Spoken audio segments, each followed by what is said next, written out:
that is why we as a Conservative team are going to continue to fight tooth and nail to put a permanent end to the vaccine mandates, the vaccine passport.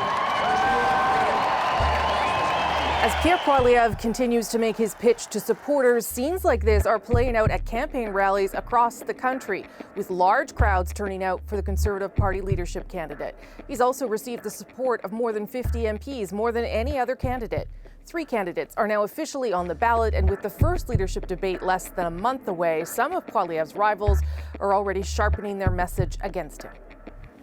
So what does the momentum and messaging mean for the race ahead? It's Thursday. I'm here with At Issue, Chantal Hebert, Andrew Coyne, and Althia. Elamin is away this week. It's really fascinating to watch these crowds that Pierre Poilievre is managing to get out really across the country. That was from an event in Calgary, an estimated 5,000 people there, but he's managing to pull those kinds of numbers in BC and other places too. So let's start there. Is this something that his rivals should be worried about? Do you translate those rallies into actual people who are members? Althia, why don't you start us off?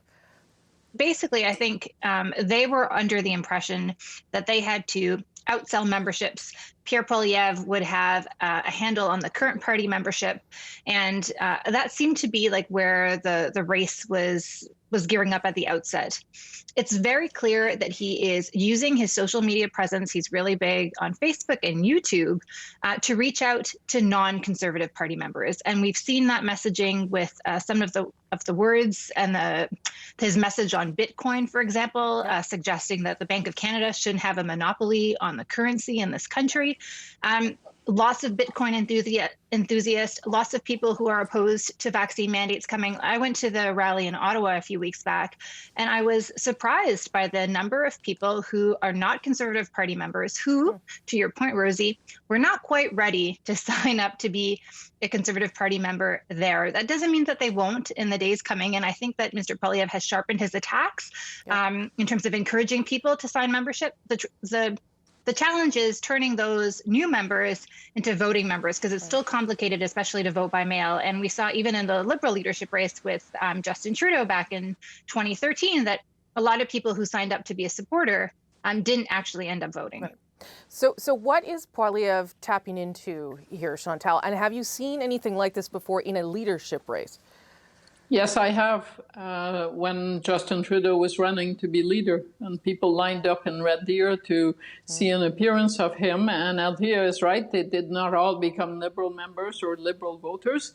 But if you're going to sign up members, it's a lot easier to do it when people are showing up at your rallies in such crowds than when they're not.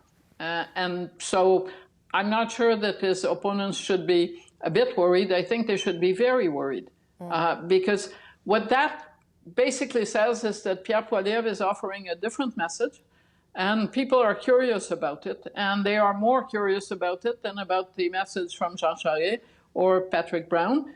And if you're going to sign up members, well, if they come out for you for an evening, they're more likely to become members than if they stay home.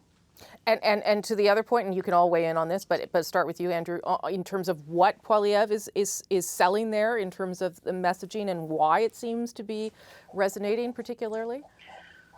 Well, there's a number of different things, I think. First of all, we've seen it time and again, there is an appetite amongst a certain kind of voter for the politician who isn't cautious, doesn't trim, doesn't phrase everything in even-handed ways, but really comes out and says what he thinks and isn't apologetic for it. And I think that's particularly, there's a craving in Conservatives for that. They're a party that's taken a lot of lumps over the years. Somebody who can make them proud to be Conservative, that's obviously going to be part of it as well. I think youth in particular like disruptors, like people who break the mold. I have to say, though, there's also always a constituency for a politician who will tell people what they want to hear. We've been through a period now where for a long time people have been told all the things they can't do, they can't have, and that they have to pay. They have to pay the carbon tax, you have to put up with the vaccine mandates, et cetera. So somebody who comes along and says to them, you know what, you don't have to. You don't have to get vaccinated. You don't have to pay the carbon tax. I'll wish these problems away. I'll have solutions that I'll tell you about later. or I'll deal with inflation by allowing you to opt out, quote unquote, with Bitcoin, or I'll deal with housing prices by getting tough with the gatekeepers. There's always a constituency for that kind of message. Whether you can sustain that beyond, I mean, it might get you to the leadership, but you're not going to win general elections with that message. So what do the others do then in the face of that, Althia? I mean, you look at their rallies or their gatherings, their coffee gatherings, and they are very small in number. There are not thousands and thousands of people there. That's true. Let me just respond, because I think I disagree with Andrew on the not being able to win a general election. I think what we're really seeing is two very different visions of how Conservatives can win. And you have Pierre Poilievre along with Leslyn Lewis on one side, who are unapologetically conservative. Like, Pierre Poilievre is offering something that is far more right-wing than what Stephen Harper was on offer. And he is dug so deep that he cannot pivot like Erin O'Toole, whether that's axing the carbon tax or getting rid of the CBC, including Radio-Canada, because he's talking about the $1 billion subsidy. He is so anchored in that. On the other hand, you have Jean Charest and Patrick Brown and Scott Aitchison and others who believe that the path to victory is not to be unapologetically conservative, but to reach out to blue liberal and some center-right voters. And you are increasingly seeing that divide. And frankly, I'm not convinced that a true quote-unquote conservative can't win, because if we have a change election, it doesn't really matter what type of conservative is in place. If people are so fed up with Justin Trudeau's government, they may well decide that maybe they don't agree with even 50% of the Conservative Party platform, but they, really hate the Liberals and they want to vote in that direction. And there is really no other choice to govern. So, I mean, I'm so sorry to the NDP, but I really think that the people who would vote lightly Conservative are probably not the same voters. So I think it is possible that you could win as an unapologetic Conservative. I'm sure you'll hear from the NDP shortly. Chantal, Yes, very dangerous to say 3 years down the road where people will be, because on that basis, the orange wave would never have happened in Quebec for the NDP. I think the gift to Pierre Poilievre, if he wins, is the NDP Liberal arrangement that gives him 3 years to pivot. I also note that while he may be campaigning on issues that would not work in a general campaign, this week, both Patrick Brown and Jean Charest tried to pick a fight with Pierre Poilievre over the Liberal childcare program. And I did not notice that he was picking that fight, which sounds wise, because in 3 years, it's not going to be a good campaign plan to campaign on getting rid of childcare spaces. On the other hand, campaigning against vaccine mandates today, hopefully most of us hope, will not be an issue in 3 years. Or sooner, ideally, Andrew. Well, and we'll see how unapologetic a Conservative Pierre Poilievre is. For example, he's not about to dismantle supply management, and a lot of small C Conservatives, large C Conservatives would like to see that happen. So his concern for the gatekeepers is very situational. There's a difference between radicalism and extremism. This country needs some radical changes, certainly from a conservative perspective, when it comes to dealing with healthcare, when it comes to economic growth. There's room for some radical prescriptions, for some sharp departures from existing policies. But extremism isn't that. Extremism is just yelling whatever comes to mind, pandering to whatever you think is going to get to the quickest votes. And we've seen that oftentimes that is devoid of ideological content. It makes people feel good because you're yelling at the other side, you're drawing lines in the sand, et cetera, but it's oftentimes quite incoherent in policy terms. So we'll see, there's a long time to go in this campaign, we'll see exactly how much of a true blue ideological conservative Pierre Poilievre is in terms of serious and substantive differences from the party in power, and how much of it is just hot button stuff that moves people and gets people excited, but doesn't actually have a lot of content to it. But let me ask Chantal Althia's point, and then Althia, you can respond, about if it's going to be a change election, people are done with the Liberals, they're done with Justin Trudeau. Do the Conservatives need to worry as much about growing the tent as they have in the past two elections? Yes, they do. But 3 years is a long time. And that is the gift that the NDP and the Liberals have given to the Conservatives, regardless of who is their leader. Over 3 years, do you know what the issues will be in 3 years? I don't have a clue. No, fair. Althia, on whether Pierre Poilievre can sustain this? I guess that's the other question too, this momentum that he seems to have.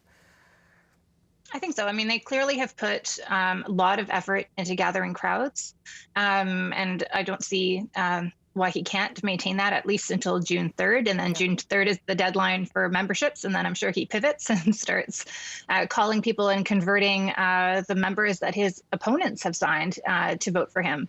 So, it's not a very long campaign in the sense. It's not like the United States or even the Liberal leadership election from 2013 or the Conservative election from 2017. He really only has to continue this for another month, 6 weeks.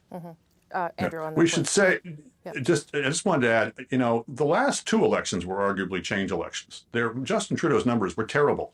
There's a large constituency, I would say, of voters who would vote against the Liberals if you gave them the slightest excuse. But the Conservatives, when it came down to it, weren't able to give them that persuasive an argument to say they needed to change horses. And particularly, they weren't able to provide leaders that people could, at the end of the election campaign, say, that's my next prime minister.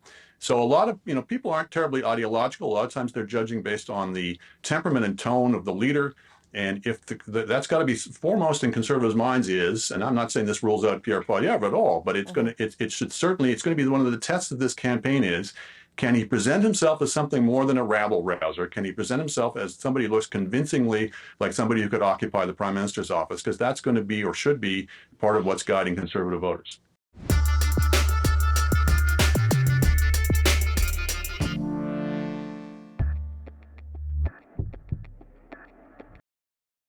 We know that the cost of living is going up. There are challenges with interest rates, there are challenges with the price of gas, there are challenges of the price of groceries. And what we demonstrated with this budget was a way of being there to support families without making it worse by remaining fiscally responsible. But like I said during the pandemic, like we've been saying for 7 years, we will have Canadians' backs. That was the Prime Minister answering a question about housing affordability, part of the post-budget tour taking place most of this week. Chantal, Andrew, Althia back for another round on that.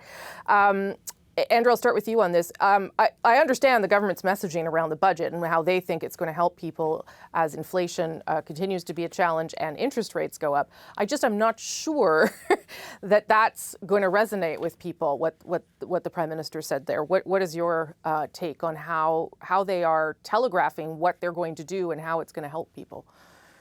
Yeah, and there's two different things. There's inflation and there's the cost of living.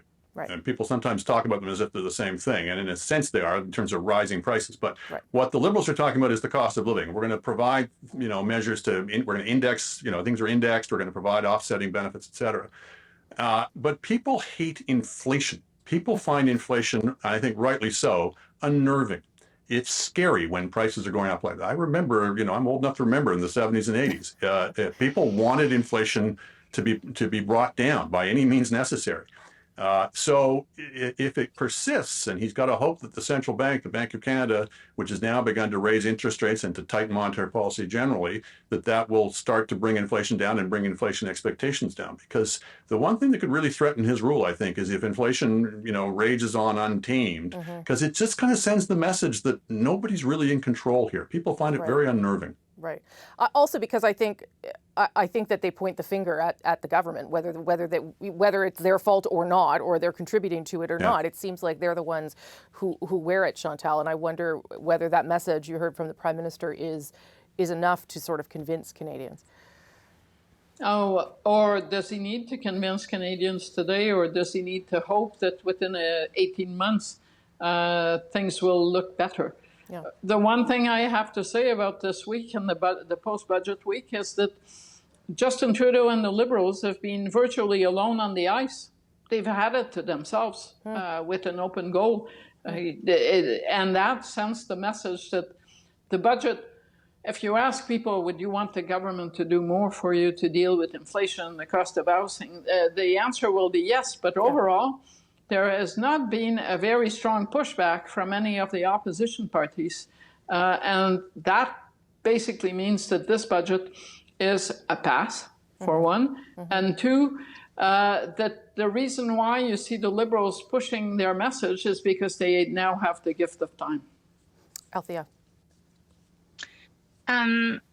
It's true that the opposition has not taken up a lot of room in criticizing this budget. However, I would say that my takeaway by listening to the Prime Minister this week is that they cannot communicate their budget. Like, their big problem is still that they cannot talk the way normal humans speak.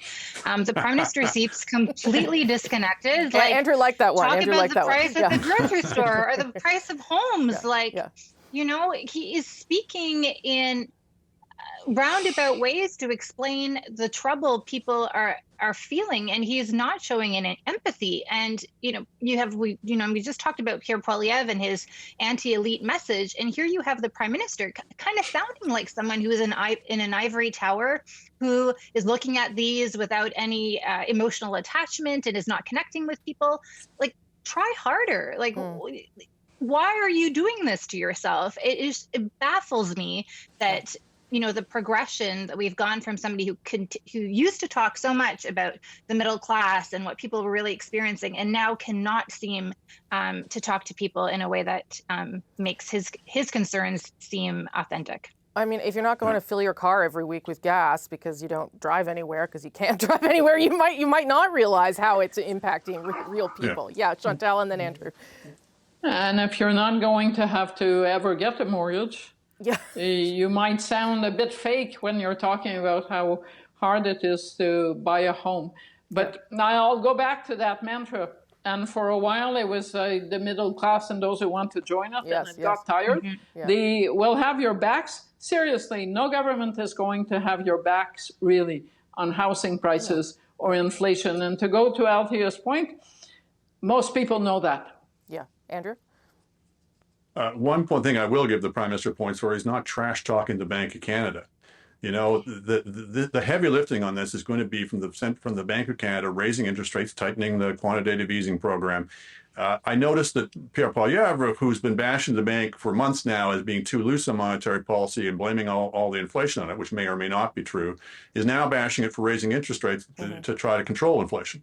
And some of the stuff that he's talked about veers perilously close to suggesting he's going to interfere with Bank of Canada policy and its operational control of policy. We need that like a hole in the head. Last word to you, Althia. Well, I mean, don't you know that the opposition can have it both ways, Andrew? You can criticize on both sides of the issue. I don't really have much more to add on that.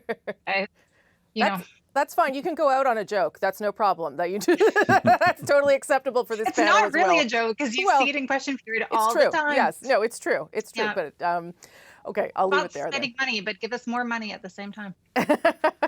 Thank you all very much. I'll see you next week.